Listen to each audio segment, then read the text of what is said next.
여러분 누구나 평안을 구합니다. 이 마음이 평안해야 되죠.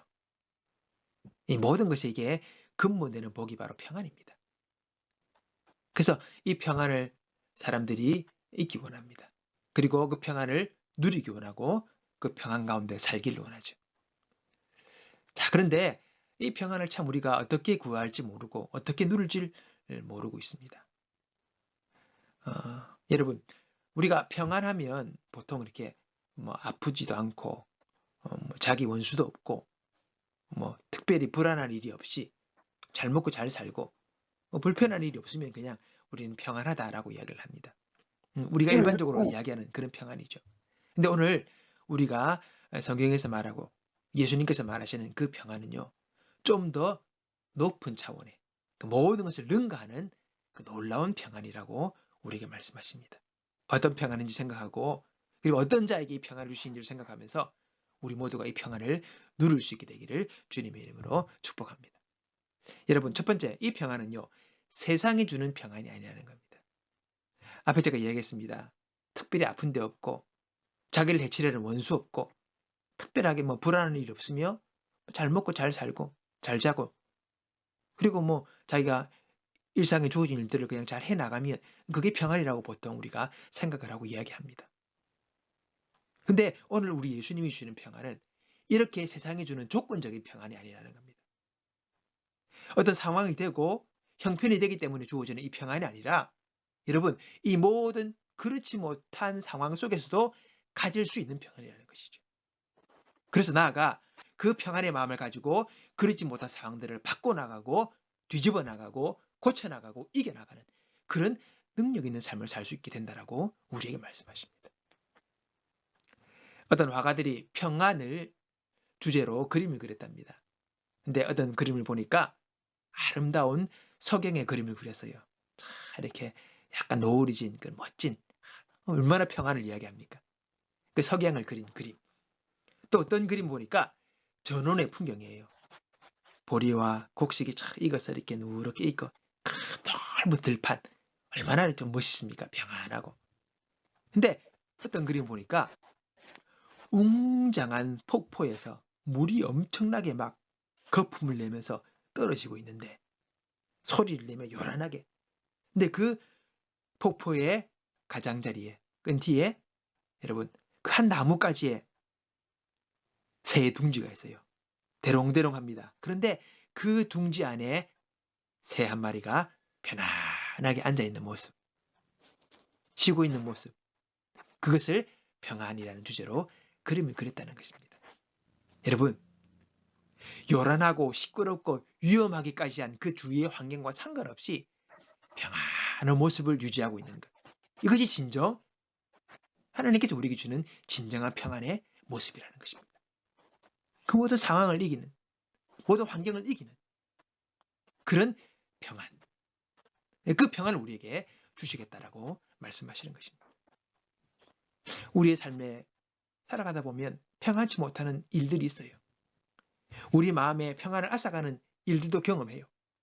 그러나 그것에 우리가 매몰되어서 마음의 평안을 잃고 걱정과 좌절과 우울과 불안 가운데 우리가 있지 아니하고 그것을 이기는 세상이 주는 것 같지 않은 주님이 주는 그 평안을 우리가 가지기를 주님은 원하신다는 것입니다. 두 번째로 이 평안은요, 예수님이 가지고 계셨던 평안이라는 겁니다.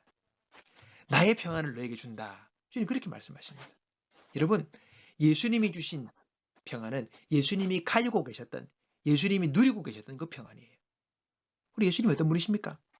가장 완벽하게 하나님의 뜻을 따라 이 땅을 살아가시던 분이십니다.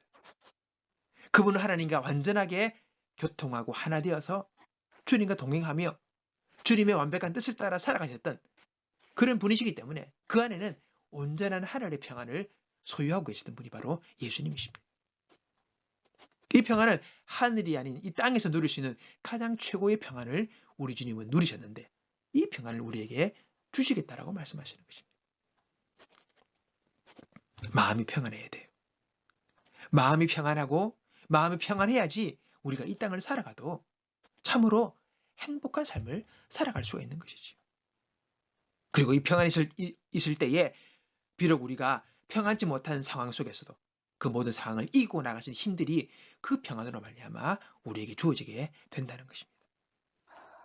예수님이 주셨던 그 평안, 오늘 저와 여러분도 소유하고 이 평안으로 말미암아 남들은 불안하고 남들은 두려워해도 여러분 우리 마음 안에서는 이 평안이 있음으로 말미암아 그 모든 상황 속에서도 하나님께 감사하고 하나님께 찬양하며 함께 기도하며 하나님께 소망을 가질 수 있는 그런 믿음의 삶을 살아가는 능력 있는 그리스도인이 될 수 있기를 주님의 이름으로 축복합니다. 자, 그렇다면 이런 평안을 누가 받을 수 있는가? 누구에게 이 평안을 주시는가? 한 두 가지만 생각하고 말씀을 마칩니다. 첫 번째, 이 평안은 성경을 많이 아는 자 또는 신앙의 지식이 많은 자에게 주시는가? 아니라는 것입니다. 우리는 하나님의 어떤 복을 받으려 그러면 뭔가 신앙도 많이 지식이 그리고 뭐 성경도 많이 알고 뭔가 좀 이렇게 많이 좀 배우고 뭐 이렇게 좀 깊은 것을 깨달아야지만이 그런 평안이 온다. 뭐 하나님의 복을 누린다. 이런 생각을 하는 사람들이 많이 있습니다. 여러분, 우리가 성경의 지식을 많이 알고 진리를 많이 알아야지만이 이 평안을 누리는 게 아니에요. 여러분, 오늘 이 말씀을 예수님이 하실 그쯤에 그 제자들의 상황이 어땠느냐? 여러분, 이 제자들은요, 이 복음의 핵심, 예수님의 죽으심과 부활, 뭐 이런 것들요, 몰랐어요. 예수님은 우리의 죄를 위해서 십자가에 대신 죽으시고 부활하시고 뭐 이런 거 몰랐어요. 이해도 못했고 여러분 깨닫지도 못했다는 거예요. 누가복음 18장에 보면요. 예수님께서 자기가 죽으시고 부활하실 것을 제자들에게 언뜻 말씀하십니다. 그때 이 반응이 어땠느냐. 저희는 채찍질하고 죽일 것이니 저는 3일 만에 살아나리라 하시되 제자들이 이것을 하나도 깨닫지 못하였으니 그 말씀이 감추었으므로 저희가 그 이르신 바를 알지 못하더라. 예수님이요. 내가 가서 채찍질하고 죽임을 당할 거다. 예루살렘으로 가서. 이런 말씀을 쭉 하셨는데 그리고 내가 부활할 거다. 제 아들은요. 이게 무슨 뜻인지를 하나도 깨닫지 못했다는 겁니다. 여러분 오늘 내가 주의 말씀에 이해를 다 하고 성경의 지식이 뭐 많고 많이 깨달아야지만 여러분 하나님께서 우리에게 은혜 주시고 복 주시는 게 아니에요. 예수님이 죽으실 때 어떻게 합니까? 그 죽음을 듣고 우리가 잘 알고 있는 엠마오로 내려가던 두 제자 이야기 있지 않습니까? 이들은요. 엠마오로 내려가는데 예루살렘에서 나와가지고 가고 있었어요. 근데 그들이 근심이 가득하고 수심이 가득한 그런 상태로 엠마오로 가는 거예요. 왜요? 그 마음에 낙심이 있었어요. 절망이 있었어요. 아니 자기는 예수님께 소망을 두고 예수님을 따랐는데 그분이 죽으셨대. 십자가에 달려 돌아가셨대. 그러니까 이 사람은 소망이 다 끊어진 거예요.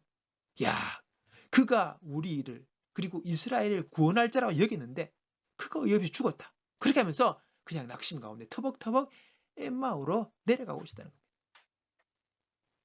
여러분, 그때 예수님이 나타나시죠. 그리고 그들에게 가서 이야기하시면서 성경을 이야기합니다. 성경을 풀어주십니다. 그리고 그들과 함께 식사하고 떡을 떼는 가운데 그들의 눈이 열리죠. 그분이 바로 예수님이셨다는 겁니다. 몰랐어요. 근데 부활하신 예수님이 그들을 따라오셔서 그들에게 이 말씀을 풀어주시고 이야기해 주셨어요. 예수님이라고 눈 떠 보니까 그분은 벌써 사라지고 없는 거예요. 그러면서 다시 그들이 엠마오로 가던 발걸음을 돌이켜서 여러분 예루살렘을 다시 돌아갑니다. 우리가 끝난 게 아니었구나. 절망이 아니구나. 죽음으로 모든 것이 없어진 게 아니구나. 주님이 부활하셨구나. 그걸 이제 깨닫고 다시 예루살렘으로 돌아가게 됩니다. 여러분 다 이들이 그런 상황이었어요. 몰랐어요. 이해를 못했어요. 그런 이들에게 예수님이 뭐하십니까? 내가 너에게 평안을 주겠다라고 하시는 겁니다. 이런 자들도 평안을 받을 수 있다는 거예요. 내가 성경을 많이 알고 신앙의 연륜이 있고 교회를 오래 다니고 내가 참 신실하게 뭐 매일 주일 생활을 하고 뭐 봉사하고 뭐 여러 가지 같은 그런 종교적 행사를 해서 주님 우리에게 그 평안을 주시는 게 아니에요. 아무것도 몰라서도 믿음도 없었어도 부족했어도 여러분 그런 자들에게도 주님은 평안을 약속하고 계신다는 것입니다. 그러므로 우리에게도 이 평안을 주시는 거예요. 두 번째는요. 우리가 신앙이 좋은 믿음이 큰 사람만이 여러분 우리가 이런 하나님의 평안, 그 하나님의 은혜를 누릴 수 있다고 생각합니다. 아니에요. 여러분 예수님이요 이런 평안을 주시겠다라는 말씀을 하시고 자신의 죽으실 것을 이렇게 대충 걔들에게 이렇게 얹으시 가르쳐 주십니다. 뭐 잘 몰랐죠 그들은. 그렇게 하고 직접 주님께서 실제로 잡히셔 가지고 십자가에 돌아가시게 됩니다. 유대의 군인들이 와가지고 로마 군인들이 와가지고 다 잡아서 예수님을 십자가에 끌고 가고 못 박고 하는 그런 상황 속에서 여러분 예수님을 따르던 그 제자들이 어떻게 했습니까? 여러분 다 도망갔어요. 다 도망갔다니까요. 그렇게 예수님을 따르면서 주님을 옆에서 보좌했던 그들이요 다 도망갔어요. 왜요? 무서우니까, 두려우니까, 죽을까봐 다 도망간 거예요. 예수님이 십자가에 죽으실 때 그 옆에서 죽음을 지켜본 사람이 누군지 아십니까? 예수님의 어머니 마리아와 3명의 여자였습니다. 그중 한 명은 귀신 들렸다가 치유받았던 그 막달라 마리아 여인. 또 한 여인은 예수님을 공생의 사역에 예수님이 전도하고 하실 때 옆에서 이렇게 서포트하고 후원했던 그 여인. 다 도망갔어요. 그리고 옆에서 유일하게 안 지켜본 사람이 누굽니까? 예. 예수님의 사랑을 받았던 그 요한이라는 제자가 아마 그 예수님 옆에 여인과 함께 예수님의 죽음을 지켜봤다. 그렇게 우리가 추측을 합니다. 여러분 다 도망갔어요. 그 믿음 좋은 겁니까? 신앙 좋은 겁니까? 아니지요. 여러분 기억하십시오. 우리는 다 그겁니다. 우리는 특별하지 않아요. 우리는 본능적으로 어려움이 있고 위험이 있고 두려움이 있으면 도망가요. 신앙이 있는 것 같은데 그래 막상 내 삶에 어려움과 위험이 닥치면요 다 도망가는 게 인간입니다. 너무 스트레스해서 여러분 믿음 없다라고 자신을 자책하거나 여러분을 좀 이렇게 가소롭게 여기지 마십시오. 예수님의 제자들 다 그랬어요. 12명의 제자 중에서 한 명은 예수님을 팔아먹고 한 명은 옆에 있었고 나머지 10명은 다 도망갔어요. 우리는 제자들의 실체를 알아야 합니다. 그들이 굳건해가지고 어떠한 어려움과 위협에도 굴하지 아니하는 강건한 믿음의 사람인 줄 우리가 생각하는데 여러분 그렇지 않습니다. 그들은 예수님과 함께 3년의 공생애를 지내면서 어떻게 했습니까? 예수님의 기적을 보고 또 예수님께서 주시는 은사와 능력을 가지고 사람들을 치료하기도 하고 귀신도 쫓아내고 하는 그런 일을 다 했던 사람들입니다. 그런데 막상 자기 생명의 위협이 오자 두려움이 오자 다 도망가 버렸어요. 그게 인간입니다. 근데 그런 자들에게 주님은 다 아시지만 내가 이 평안을 너에게 주겠다라고 약속하십니다. 이 평안을 주시겠다라고 말씀하십니다. 그래서 무서워서 지금 로마 군인들이 잡을까봐 유대인들의 자리를 잡아올까봐 다락방에 모여 앉아서 문을 닫고 두려워하고 있을 때에 우리 주님 오셔가지고 하신 말씀이 무슨 말씀입니까? 내가 너에게 평안을 주노라. 여러분 그런 자들에게 주님께서 평안을 주겠다 하십니다. 우리 예수님은요 우리의 수준을 알아요. 우리 연약함을 알고 우리의 부족함을 아세요. 근데 그분은 우리에게 말씀하시는 거죠. 내가 너에게 평안을 주겠다. 두려워하지도 말고 걱정하지도 마라.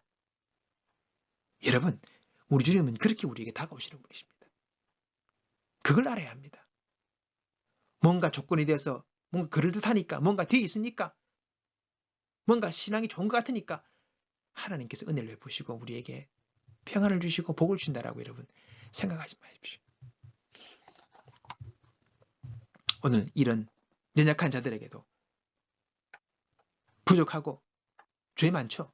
베드로에 죄 많잖아요. 예수님 저저거 부인했는데. 네, 예수님 저저거 부인했어요. 그런 자를 우리 주님은 또 거둬주십니다. 회복시키십니다. 그게 은혜예요. 예수님 부인하고 저주하고 그리고 옆길 가셨으면 그 사람 영원히 돌아오지 못할 것 같습니까? 아니에요. 예수님 그런 사람도 안아주십니다. 우리 주님의 사랑의 사이즈는 여러분 우리가 생각하는 것 이상입니다. 상상 이상입니다. 그분은 또 품어주십니다. 그리고 그를 세우잖아요. 죄 많고 부족하고 믿음 없고 굳세지도 못하고 연약하고 맨날 방황하는 그런 나에게도 주님 말씀하십니다. 내가 너에게 평안을 주노라. 우리는 그것을 받아야 합니다. 그걸 누릴 수 있습니다. 여러분 가수 조화문수 아십니까? 조화문 씨라고. 제 그때 20대 때 이때 한참 노래도 많이 듣고 그랬죠. 그 마그마라는 락 그룹입니다. 그 대학 가요제에서 나와서 상도 받고 있던 분입니다. 그 조화문 씨의 노래 중에서 해야라는 노래도 있고 또 이 밤을 다시 한번 이 찬양, 이 노래, 이 밤, 그다음에 내 아픔 아시는 당신께 유명한 곡들이 있어요. 몇 곡 안 되는데 다 히트를 쳤어요. 그때는 아주 정말 인기가 하늘을 찔렀죠. 짧게 좀 이렇게 가수 생활하시고 그만두셨는데 그분의 간증을 제가 한번 들어봤습니다. 그가 가수로서 인기를 누리고 돈도 벌었어요. 근데 그분은 마음이 행복하지 못했어요. 평안하지 못했어요. 늘 불만이 많고 세상 모든 것이 다 싫었대요. 다 꼴보기 싫고 조금 하면 쉽게 질리고 지치고 그러고 다 싫대. 늘 불만이에요. 화가 많고 그러고 잘 폭발을 했어요. 그래서 마음이 괴롭고 마음이 안 편하니까 늘 술에 취해 살았답니다. 일주일에 6일을 술을 먹었대요. 한번 자기가 아내가 표를 내는 걸 나중에 봤는데 일주일에 6일을 이렇게 동그라미 쳐놨더래요. 술 먹고 들어온 거예요. 근데 그 때를 상기하면서 하는 이야기가 마음이 괴로우니까 마음이 안 편하니까 그냥 잊으려고 그렇게 술을 마셨다라고 그가 이야기를 하더라고요. 그래서 술에 중독되어 살았던 이유가 그 마음이 평안이 없었음을 나중에는 알았다는 겁니다. 근데 그분이 그런 이야기 하더라고요. 그가 어릴 적에 아버지의 폭력 속에 살았대요. 아버지가 이렇게 이북에서 내려오신 분인데 혼자 내려오셔가지고 자주성 가신 분이세요. 근데 그분이 아주 엄하신 거예요. 그 뜨가 맞는 거예요. 오늘 몇 대? 30대, 20대. 삼형제가 있었는데 늘 맞았대요. 거의 안 맞는 일 없고 너무 엄한 아버지의 그 통제와 그 엄격감 속에 살았대. 그 형부터 맞기 시작하면 형이 그다음 자기 분풀이를 동생들한테 하는 거예요. 그러니까 늘 마음에 그런 폭력과 그런 엄함 속에서 마음에 분이 많았던 거죠. 그러니까 늘 마음이 편안하지 않은 거예요.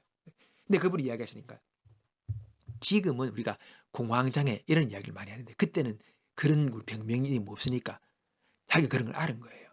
그런 억압과 그런 매맞음과 폭력 속에서 그 마음에 병이 든 거죠. 그래서 종종 한 번씩 숨이 갑자기 안 쉬어지는 그런 일들이 있더라. 가사가 쓰러지기도 하고. 젊어서 그걸 겪은 거예요. 근데 뭔지를 모르는데 이런 증상이 있으니까 그냥 이렇게 쉬쉬하면서 그냥 그렇게 지나왔다는 겁니다. 늘 괴로운 거죠.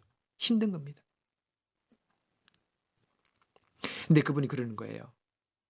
그러니까 아내를 따라 교회를 가지만 진정한 믿음은 없었대요. 근데 어느 날 전날인가 술을 많이 먹고 그 다음날 주일날인데 교회를 가야 되지만 또 억지로 갔대요.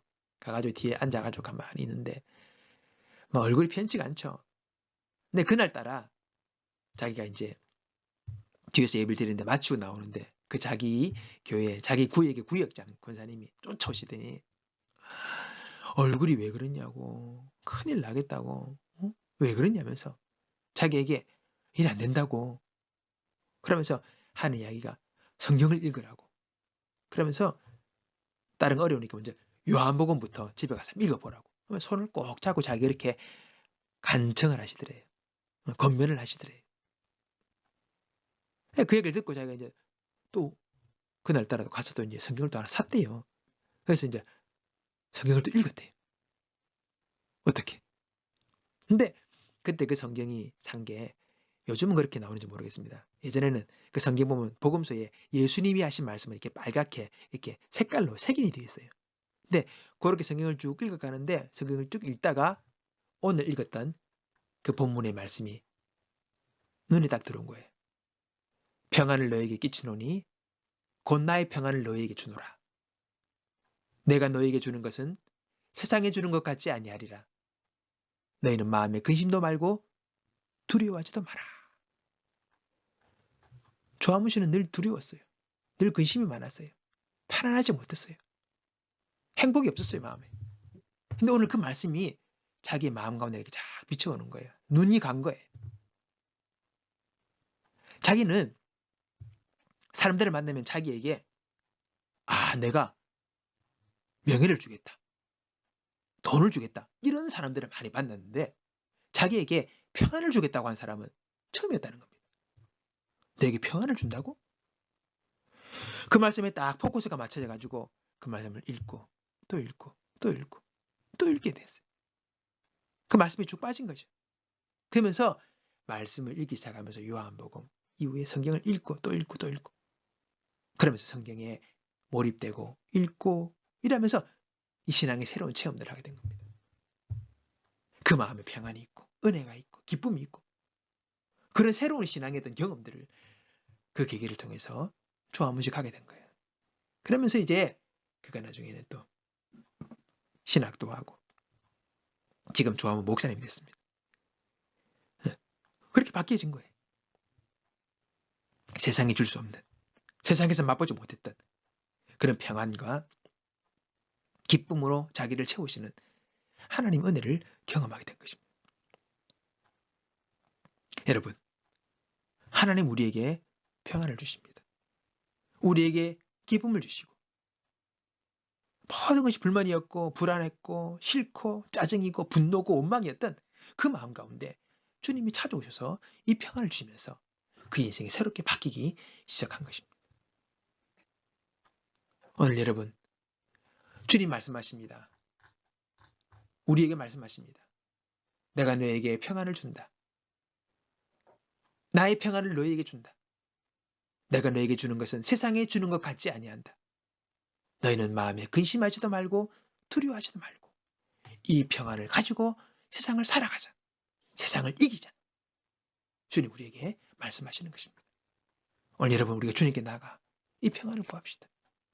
주님 제게 평안이 없습니다. 불안합니다. 두렵습니다. 걱정이 많습니다. 주님 저에게 평안을 주십시오. 예수님 당신을 나의 주인으로 모십니다. 내가 주님을 의지합니다. 내가 주를 붙듭니다.